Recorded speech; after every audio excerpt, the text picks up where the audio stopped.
आज खरं म्हणजे 3 माजी महापौर आले ना, 3 माजी महापौर आणि 1 उपमहापौर आणि 3 स्टँडिंग कमिटी चेअरमन, परिवहन समिती सभापती, 3 शिक्षण समिती सभापती. मग काय तिकडे शिल्लक ठेवलंय का नाही काय?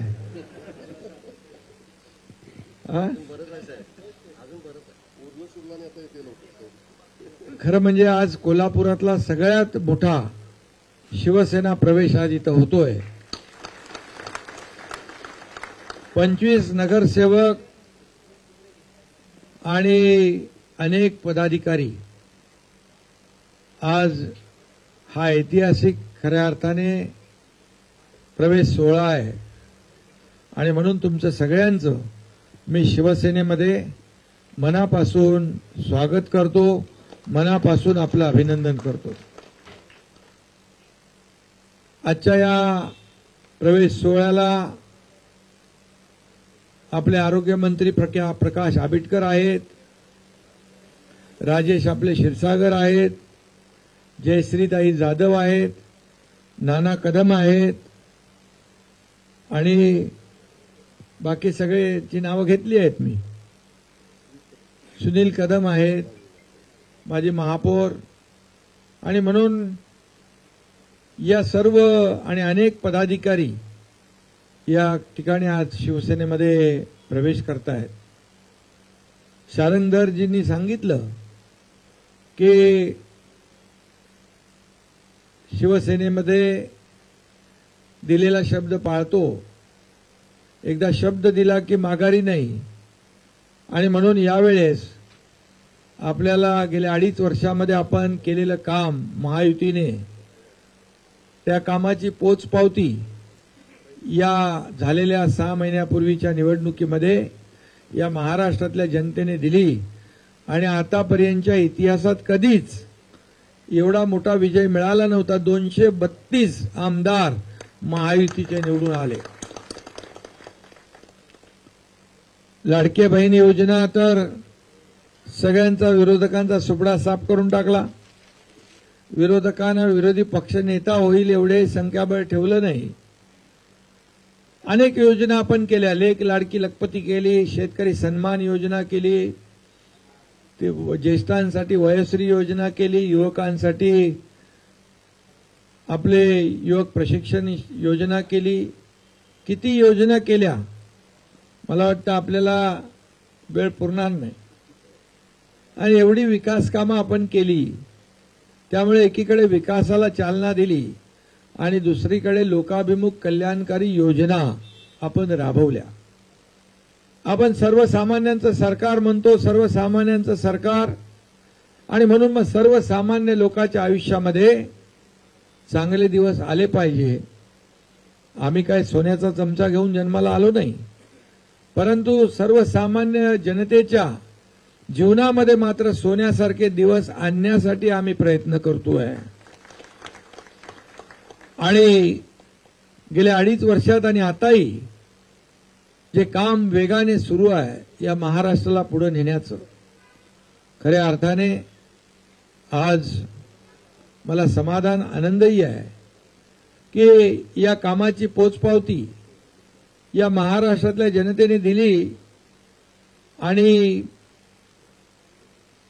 अतिशय मोठा विजय विधानसभेच्या निवडणुकीत मिळाला.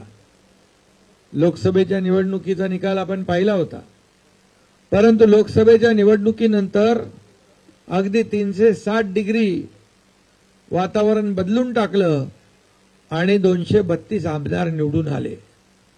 मला आठवण आहे, प्रकाश आंबेडकर सभागृहात होते आणि मी म्हणालो होतो की 200 पेक्षा जास्त आमदार निवडून आणले नाही तर एकनाथ शिंदे गावाला शेती करायला निघून जाईल. आणि म्हणून मी आपल्याला सांगतो अभिमानाने 232 जागा महायुतीच्या निवडून आल्या.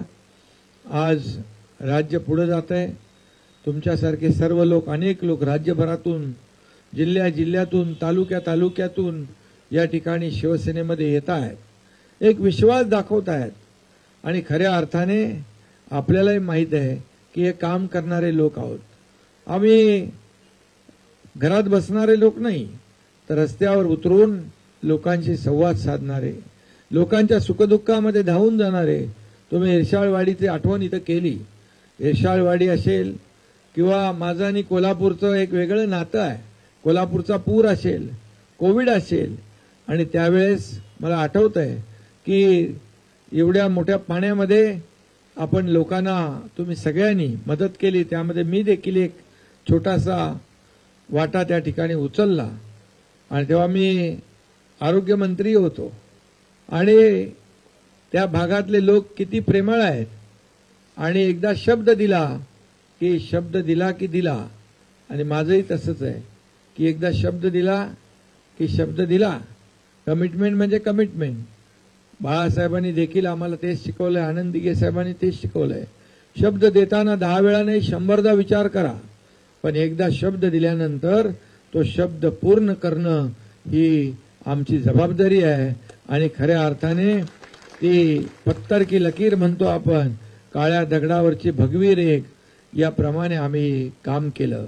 आणि म्हणूनच या राज्यामध्ये आज सर्वसामान्य माणसाला अनेक योजना आपण देऊ शकलो. आणि म्हणूनच कोल्हापूर आज तुम्ही खऱ्या अर्थाने काय ते खटक्या बोट जाग्यावर पलटी, खटक्या बोट जाग्यावर पलटी 2022 मध्ये मी करून दाखवलं. आणि एकनाथ शिंदेला हलक्यात घेतलं. आणि हलक्यात घेणाऱ्यांना किती भारी पडलं हे महाराष्ट्राने पाहिलेलं आहे. त्यामुळे एक सर्वसामान्य कार्यकर्ता काय करू शकतो या महाराष्ट्राने, देशाने नाही जगातल्या अनेक देशांनी पाहिले. आणि म्हणून आपल्याला काम करायचं आहे. हे हा पक्ष जो आपला शिवसेना, हे नोकर आणि मालक आणि नोकराची नाही आहे. ही कार्यकर्त्यांची संघटना आहे, कार्यकर्त्यांचा पक्ष आहे. या पक्षात जो काम करेल तो पुढे जाईल. आणि खऱ्या अर्थाने कार्यकर्त्यांचा पक्ष आता तुम्हाला माहित आहे की 2-2.5 वर्षच झाली. परंतु ज्या लोकांनी आपल्याला हलक्यात घेतलं ते 100 लढवून 20 जिंकले. एकनाथ शिंदे 80 लढवून 60 जिंकला. त्यामुळे हा इतिहास झाला. खऱ्या अर्थाने एक इतिहासामध्ये नोंद होईल असा विजय आपल्याला मिळाला आहे. आणि म्हणून जनतेच्या न्यायालयात देखील आपण जिंकलो. जनतेने देखील आपल्या विजयावर शिक्कामोर्तब केलं. खऱ्या अर्थाने शिवसेनेवर शिक्कामोर्तब केलं. बाळासाहेबांचे, दिघे साहेबांचे विचार आपण पुढे नेतोय. आणि म्हणून विकासाला चालना देणं, आणि म्हणून कोल्हापूरचा विकास या ठिकाणी आपला हाच अजेंडा आहे. खऱ्या अर्थाने कोल्हापूरमध्ये अनेक वेळा मी अनेक ठिकाणी निधी दिलाय. परंतु आता खऱ्या अर्थाने कोल्हापूरचा सर्वांगीण विकास, तुम्हाला मगाशी प्रकाश 4200 कोटी रुपये कोल्हापूरला दिले. आणि आता या कोल्हापूरच्या, आता ते मोजू नका, जाऊ दे, आता दिले ते दिले. आणि म्हणून आता तुम्हाला कोल्हापूरवासियांना या ठिकाणी एवढ्या मोठ्या संख्येने आपण आलात. मला वाटतं कोल्हापूरवर भगवा फडकल्याशिवाय राहणार नाही अशा प्रकारची परिस्थिती आहे. कारण सगळे किंगमेकर इकडे आलेत, बरोबर ना? सगळे किंगमेकर आलेत, सत्ता आणणारे किंगमेकर इकडे आले. त्यामुळे आता जसं लोकसभा, विधानसभा मध्ये भगवा फडकला तसा आता स्थानिक स्वराज्य संस्था कोल्हापूरवर देखील भगवा फडकेल असं पुन्हा एकदा मी या ठिकाणी सांगतो. तुम्ही सगळेजण या ठिकाणी सर्व एकत्र आलात, एक दिलाने हा कार्यक्रम केलात. करेक्ट कार्यक्रम. अजून तुम्हाला आणखी पुढे अनेक कार्यक्रम करायचे आहेत. हा टप्पा आहे, आता पुढचा टप्पा आहे. टप्प्यामध्ये सावध आला की तुम्ही टिपता बरोबर. आणि म्हणून तुम्हाला सगळ्यांना मी खूप खूप शुभेच्छा देतो. मी एवढंच सांगतो की हा एकनाथ शिंदे पण एक कार्यकर्ता म्हणून काम करतोय. मी मुख्यमंत्री असताना देखील कार्यकर्ता म्हणून काम केलं, आजही कार्यकर्ता म्हणून काम करतोय, उद्याही कार्यकर्ता म्हणूनच काम करणार आहे. आणि त्यामुळे तुमच्या पाठीशी खंबीरपणे हा एकनाथ शिंदे उभा राहील अशा प्रकारची खात्री आणि ग्वाही आपल्याला देतो पुन्हा एकदा. आणि तुम्हाला जी विकास कामं करायची आहेत त्याला कुठेही निधी कमी पडणार नाही एवढा खात्री आणि ग्वाही देतो. कारण शेवटी आपल्याला लोकांना मूलभूत सोयी सुविधा लोकांना विकास प्रकल्प पाहिजेत. लोकांना घरी बसलेलं आवडत नाही. घरी बसणाऱ्यांना लोक कायमचं घरी बसवतात. आणि रस्त्यावर उतरून काम करणाऱ्या लोकांच्या मागे उभे राहतात. आणि म्हणून शेतकऱ्यांच्या शेताच्या बांधावर देखील, इरशाळवाडीत देखील, कोल्हापूरमध्ये देखील जिथं संकट आपत्ती येईल त्या ठिकाणी एकनाथ शिंदे पोहोचलेला तुम्हाला दिसेल. आणि म्हणूनच आपण सगळे आल्यामुळे आता कोल्हापूरमध्ये देखील शिवसेनेची ताकद प्रचंड वाढलेली आहे. ही आणखी वाढवा. तुम्हाला कोल्हापूरचा विकास करायचा आहे, कोल्हापूरला पुढे न्यायचं आहे, कोल्हापूरच्या जनतेची सेवा करायची आहे आणि त्यामध्ये मी तुमच्या पाठीशी आहे. एवढंच या प्रसंगी सांगतो. पुन्हा एकदा सगळ्यांना खूप खूप शुभेच्छा. धन्यवाद. जय हिंद, जय महाराष्ट्र.